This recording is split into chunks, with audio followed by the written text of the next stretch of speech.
How can this be considered scary? Oh. The Tails doll curse is a spoopy spaghetti that's based off of the unlockable character in a game called Sonic R, a Sonic racing game on the Sega Saturn.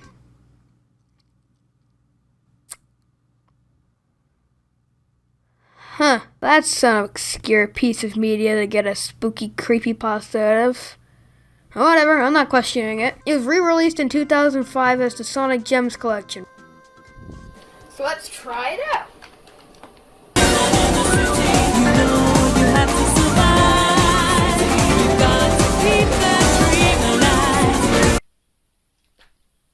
There's a character in the game called Tails doll. You unlock it by, I don't know, doing a thing. So a whole bunch of people thought that this was spooky, along with the soundtrack, which I gotta admit is spooky. I don't like listening to it. So let's check out the most popular of these creepypastas, the Tails doll curse. Oh, wait a minute. It's a troll pasta. This pasta begins with two buddies, Gil and Noah, going down to EB Games.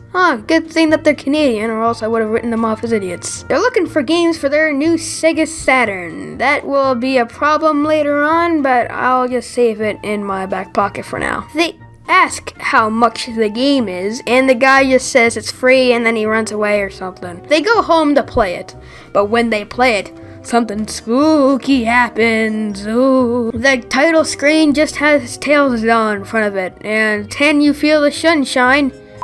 And Can You Feel the Sunshine is playing backwards. Excellent. Noah thought it was a hack.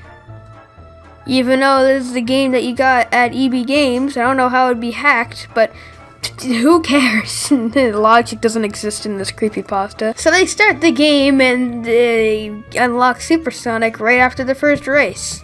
Gil thought this was strange because he didn't see Noah collect any Chaos Emeralds, but Noah just screams in his face, I don't know, don't question it. But that's rude. Then Challenger Approaching appears on screen, and all I think is, that doesn't happen in the game, which means that it's spooky. Then it fades away, and then it shows a picture for like 1 millisecond of Sonic, but he's dead. And a stuffy of Tails is plopped on top of him, but they're still able to recollect it in perfect detail, which is kind of really stupid. Then directly after the screen disappeared, they're screaming and laughing because edgy. Then the race started back up with Supersonic moving on its own. Maybe they accidentally hit demo mode, and when they won a race against Tails doll, they unlocked Tails doll, and the narrator says that they've unlocked the Tails doll curse. And then a random letter just appears out of nowhere. I don't even know. The story doesn't really tell us anything. It's just a random letter. Yeah. Ooh, what's this? A letter? Oh boy, what does it say? Oh, it says I'm wasting my time with this. The spooky note said, Can you feel the sunshine? No, I can't. Sunshine, my butt. Then the TV started vibrating. And Noah, thinking very clearly, instead of maybe unplugging the TV or calling the cops, no, instead he takes a hammer that is suspiciously in their living room and then smashes it. It was worth it. So then they go upstairs and keep playing.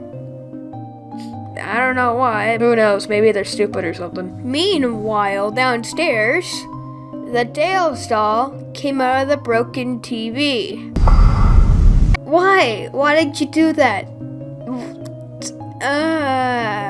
No. Just, no. At this moment in time, they switched games from Sonic R to Sonic Adventure 2. Yeah, okay. The Dreamcast came after the Saturn.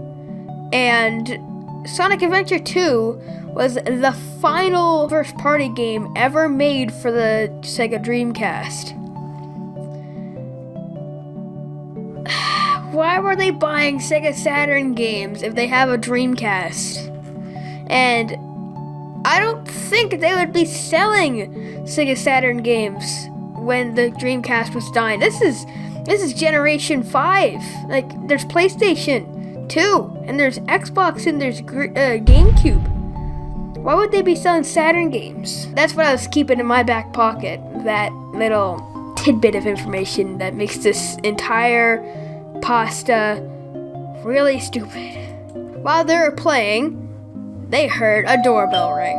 So one of them went downstairs to see who it was, and there's no one there. And then the doorbell just kept on ringing. And then the person that went down to see it actually looked down, and he saw a bloodied Tails doll. And then he brought it in. He brought it in.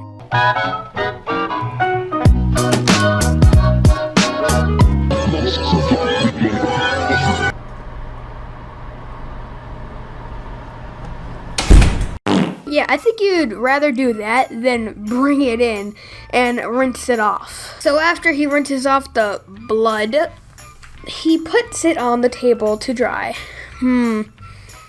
Okay then. Anyway, they brought it back to their room and started playing Sonic R again for some reason.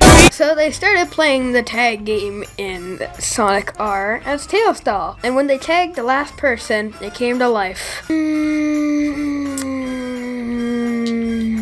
Okay. They ran down to... Okay, here. You know what? I'll just read this, like, literally a word for word. Okay, here we go. He ran downstairs to the door when the Tails doll fell in front of him and killed Noah with his razor-sharp claws. This made Gil very angry, and he grabbed a baseball bat completely in the doorway, whatever, and started to swing at the Tails doll, each hit missing. He swung one last time before the Tails doll caught it and broke it. Ooh. Also, I'd like to point out the Tails and doll are all capitalized. Yeah. Gil then stepped on its head and ran to the kitchen to get one of the kitchen knives and swung at the doll again. The Tails doll caught it and then killed Gil. Oh, so spooky. The Tails doll went back into the upstairs TV. The police then came to the house because the neighbors called saying that they heard a lot of noise coming from Noah's house. Noah and Gil were both upstairs in Noah's bed. One of the police officers took the Sega Saturn to the station, and his partner said that there was no murder weapon. Really? All in all, this pasta is really stupid. Well, now that I'm done critiquing somebody's written work that they probably did out of their passion and that they put on the internet for free, and that I probably can't do better of, I guess it's time to end the video. I mean, I guess there's nothing else that I could add in the... Oh no! It's the Tails doll. It's come to haunt me. Ugh. Oh no! It killed me. Ah, no! How dare you!